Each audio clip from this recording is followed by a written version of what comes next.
Art in heart દ્વારા Kirti Mandir art gallery ખાતે ચિત્ર પ્રદર્શન રાખવામાં આવ્યું. આર્ટ ઇન હાર્ટ દ્વારા આજરોજ કીર્તિ મંદિર આર્ટ ગેલેરી ખાતે ચિત્ર પ્રદર્શન રાખવામાં આવ્યું હતું.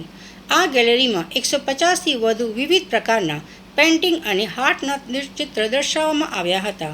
વડોદરા શહેર અને આજુબાજુના શહેરમાંથી વિવિધ આતિશયોએ ચિત્ર પ્રદર્શનમાં ભાગ લીધો હતો. એક્ઝિબિશન 3 દિવસ માટે ખુલ્લું મૂકવામાં આવ્યું છે. વડોદરાની નગરજનોએ સુંદર હાર્ટ અને પેઇન્ટિંગ જોવા માટે આર્ટિસ્ટોન દ્વારા આમંત્રણ પાઠવવામાં આવ્યું હતું. આ ગેલેરીમાં 25 જેટલા આર્ટિસ્ટોએ પોતાની આર્ટ ચિત્ર પ્રદર્શન કરવામાં આવ્યું હતું. ગુજરાતના જુદા જુદા શહેરોથી આર્ટિસ્ટ આવ્યા છે અને જુદા જુદા પ્રોફેશનના પણ છે, જેમ કે ડૉક્ટર, આર્કિટેક્ચર, ઇન્ટિરિયર અને આર્ટ ટીચર્સ છે.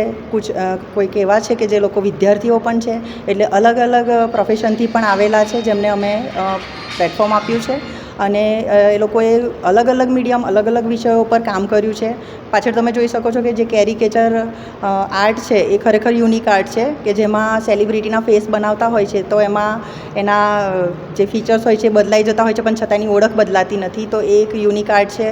અને અહીંયા એટલા બધા જુદા વોટર કલર પેઇન્ટિંગ છે, એક્રેલિક પેઇન્ટિંગ છે, મંડાલા છે, ટેક્સચર આર્ટ છે, મિક્સ મીડિયામાં છે, એવી રીતે જુદા જુદા ઘણા પેઇન્ટિંગ્સ અહીંયા પ્રદર્શિત થયા છે. 150થી પણ વધારે આર્ટવર્ક અહીંયા અમે પ્રદર્શિત કર્યા છે. એટલે હું ચોક્કસથી વડોદરાની જનતાને દરખાસ્ત કરું છું કે પ્લીઝ આવો, થોડો સમય કાઢો અને અમારા કલાકારોને પ્રોત્સાહિત કરો. એ લોકોએ ખરેખર ખૂબ મહેનત કરી છે અને બસ એ જ મારું કહેવું છે કે ચોક્કસથી મુલાકાત લો. કેટલા દિવસ સમય આ એક્ઝિબિશન ચાલુ?